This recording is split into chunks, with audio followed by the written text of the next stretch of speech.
My dear friends, I have always thought, at least during the previous few years, that I'm doing what people need. When reforms were launched in Russia, I used to be a professor, an associate professor at the university, and as many others, when I was voted by the governor, I thought that I need to make the governor suitable for the region, and I invested a lot of effort in Russia, in Tomsk, and I've been involved in foreign affairs, so I did a lot of effort overseas. Ambassadors paid their first visits to Tomsk. There are a lot of TUSUR students here. I saw some familiar faces. At some point, Professor Kobzev said, Mr. Anatoly Kobzev is president of your university. He said that this is a unique chance when all those ministers of education, of economy and other ministers came to TUSUR at once. It was all thanks to the forum that I organized. So I always thought that I was doing what Tomskovites needed. I used to be the head of the Tomsk division of the Russian Party, the Union of Right Forces, because I thought that that was what Tomskovites needed. They needed someone to be in the government, someone to be the most European, the most liberal force, and I did that for many years. Then Mr. Kobzev took my place, and then Mr. Alexander Uvarov, who is also present here. At some point, I also thought that Tomsk could be famous for being the first in Russia to launch a civic television channel. Such civic television exists in many countries, in around 30 countries, and I worked with the Council of Europe, but unfortunately nothing came out of this idea. Many other ideas were implemented. The governor of Tomsk region is the longest serving governor in Russia, and I hope that partly it is thanks to my efforts. Of course, the party, the Union of Right Forces, is now dead, but for Tomsk it was always a vision. And when Boris Nemtsov said, what other cities apart from Tomsk make part of your division, I was asking him in response, what do you really need? We are the 5th in Russia in terms of voting results. Do you need me to organize cells and party divisions in other Tomsk Belarusian cities, or do you really want the results of voting? But unfortunately we failed, and the government was pressing on us. We had everything, we had a house, we did a lot of effort. I also believe that I did a lot of things that were what people needed. For instance, I've been a teacher. I taught students and I teach them now. I did that when I was head of Foreign Relations Department, when I was in charge of information policies, when I was a counselor and advisor to the governor. I always had students when I occupied all these positions. I thought that it was very important for students.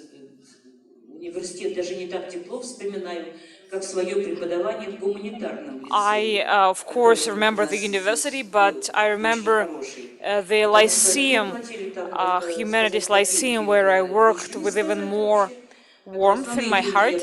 I didn't get much money there. My main salary came from the regional government. but that was my work at the Lyceum was a very important page in the book of my life. Even today I went to see to meet my students, so students are still part of my life. And this position was always somewhere around. The position of an ombudsperson. We had the law on this a few years ago, and in fact there are ombudspersons and ombudsmen in many cities. In fact, we were the 58th to actually establish this post. And people have been asking us, how come you are claiming you are so advanced, but you do not have such a person on staff? And so I decided that maybe I should claim this position. And first I thought that maybe no one needs that. That was the first time when I thought, who needs that? Who needs those human rights? Do young people need human rights? Do they even think of rights? Young people are quite satisfied with the rights that they have, because they already got those rights that were not present during the Soviet era. It may sound funny to you, but the freedom of movement was not actually implemented. Theoretically, you could travel to, let's say, Bulgaria, but that was all you could do. That was all you could travel. You could not travel anywhere else. And at present, I can hardly think of a country that I did not visit, the country with which I did not cooperate. And any of you can do the same. That's a very natural right. It seems quite natural. Why would you fight for it? You want to undergo an internship? You want to study overseas? Well, of course, you would need to contribute some effort. You'd need to learn English, know something else. But no one would really ban you from doing that. No one would say, no, no way, you cannot do that. If you, let's say, wish to do some non-governmental work, of course, business is a risky thing, at least has been risky recently, but you are still free to do it. In the Soviet times, if you were not doing some the so-called socially important business, you would be considered a person who does nothing, and you could be even put on trial for that.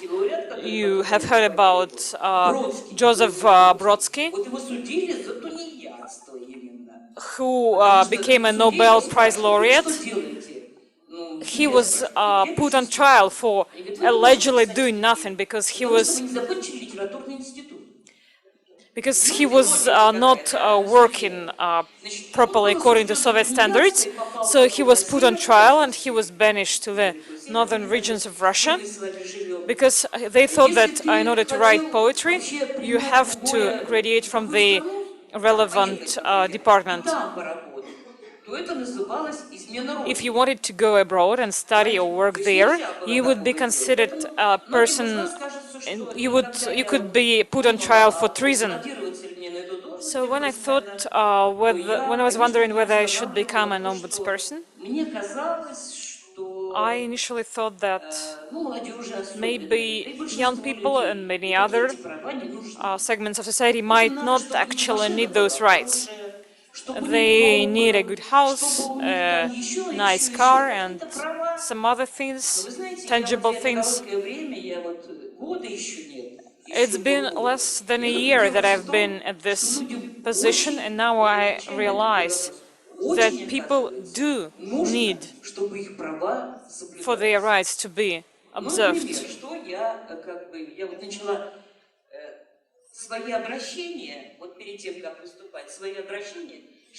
I studied browsing through letters from people to me before my talk, and it seems that people really need their right for just justice to be implemented. In fact, common people come to us. You know that Russia is one of the leaders in terms of appeals to the Human Rights Court in Strasbourg. We are the global leader in these terms. Common people, sometimes without even an education, without even an academic degree, those common people want to go to the European Court of Justice, to the Human Rights Court in Strasbourg, because they need justice. And justice is not something tangible, it's not a material value. What they need is they're feeling their desire for justice to be satisfied. And of course, many of those people win. And this is, trust me, this is not the money for which you'd like to undergo all those difficulties. In fact, many other people, turns out from this appeals to me, people need their right for the freedom of religion to be defended. We face a very barbarous practice here in Tomsk, where different non-conventional religious denominations are under pressure, and people need their right for the freedom of religion to be defended. For example, you have heard about Krishnaites, for example, but in fact this is equally true for everyone else whose rights are not observed. The story goes as follows. There is this religious group of Krishnaites. They've got the book Bhagavad Gita, and the district attorney in Russia wants this book to be considered a book of extremism, and as soon as it happens, they will be banned as a religious group. In fact, we had precedents of that kind. In the village of Kandinka, they started building their houses, and ignorant citizens, supported by authorities, told them to go away. And those houses were demolished, the houses that were complete. So this is what is going on now. And the worst thing is that Tomsk society, Tomsk community, and professors of the departments of philosophy and philology actually made an expert evaluation saying that this book is indeed extremist. What I think is that either we are in for innovations or we start banning other political positions, other religions, other ideas and ways of thought. There's this story about a bishop who saw... There is this famous joke about a bishop who saw a priest making love with a woman, and he said, well, you have to choose. Either you take away your cross or you put on your pants. One way or another, you have to choose. So the same is true for us. We have to choose our path. What seemed exotic to me, some rights that seemed exotic at some point, and I thought that no one needed that, now do not seem exotic to me anymore. Now I see that this is what people need. People need these rights to be observed. And I just gave you a few specific examples.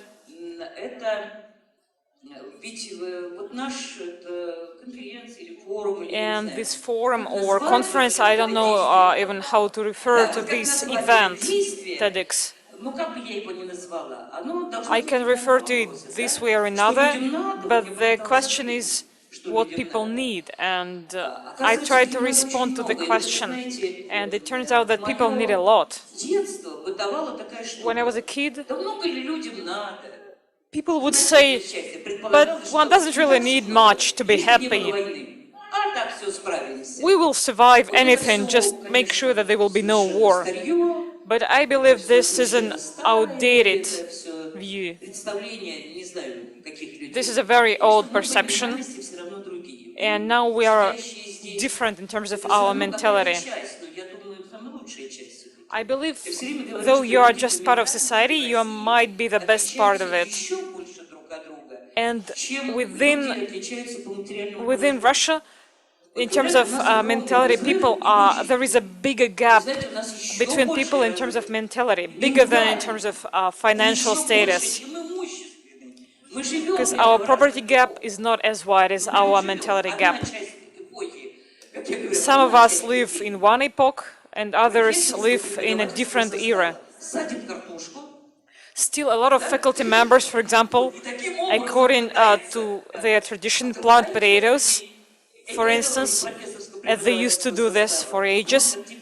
And other faculty members, like Professor Uvarov, for instance, do something else. And it's such a crazy mix. Let me deviate a bit from the main point. I've been observing that. I see this crazy mix. We might even be neighbors, but we are people that come from different eras, and we are the carriers of different mentalities. Some of us are stuck in the 19th century, and others are in the 21st century, and we might be sitting at the same table together.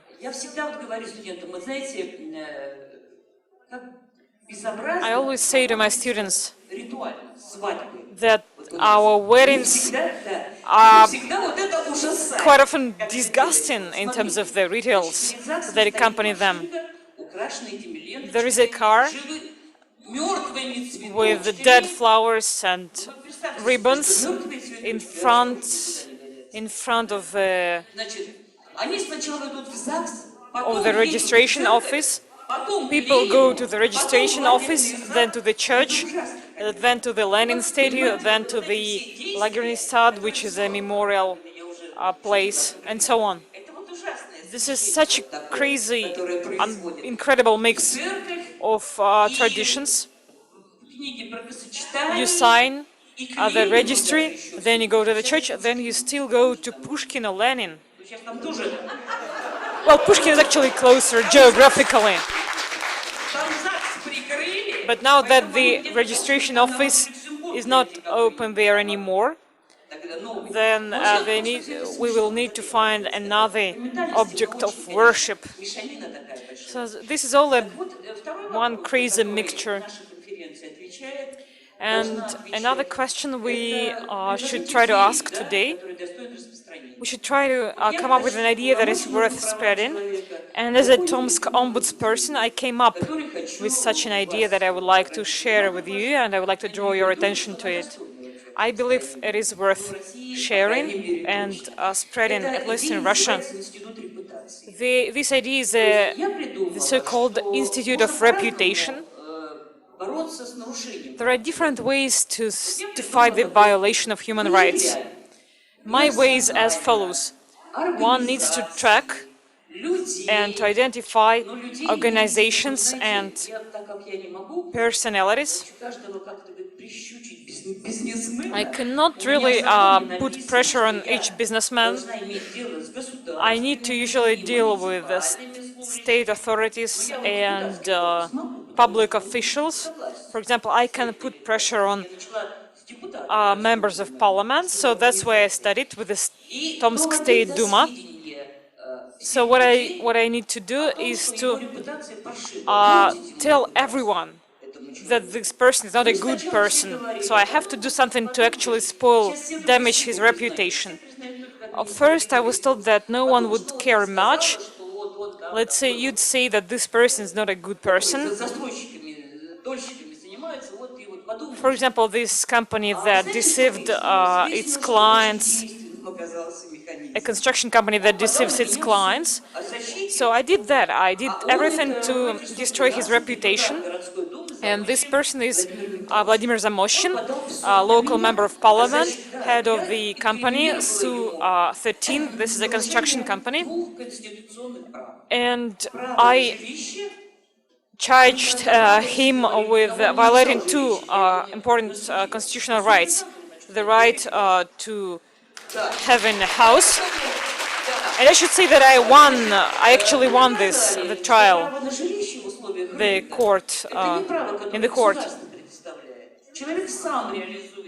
The right to having a house, a home, is the right that a person should take care of him or herself. And taking part and buying property from such a construction company is one way of doing that. And another constitutional right that he violated is the right to getting salary for the work he do. So I charged him with violating these two rights. And my claims were reprinted by different newspapers and retold by TV channels, and I didn't even have to pay them for doing that. And when he decided to put me on trial for that, I realized that I won, because the first effort turned out to be a success. Imagine, whether I win or lose in court, I win anyways. Because no one would really believe now that he still has any human dignity left. The company is bankrupt, and he asks me to restore his business reputation. And I say, you're bankrupt. What business reputation are you talking about? You didn't give people their money back. And the sum is about 2 billion rubles, you know. You took money from people, you promised them apartments, you gave them an empty contract, there is nothing. And they say in court that they did not violate the right to having residence, that we just delayed construction. But in fact, everything started before the crisis. And the crisis only started because of people like Zamoshin, and not vice versa. Not Zamoshin suffered because of the crisis. Because credit crunch came about because of virtual economy and people like this construction company, because there are plenty of them. So I'll have to wrap up. Let me just conclude that this idea, the idea of an institute of reputation, is in fact worth spreading around.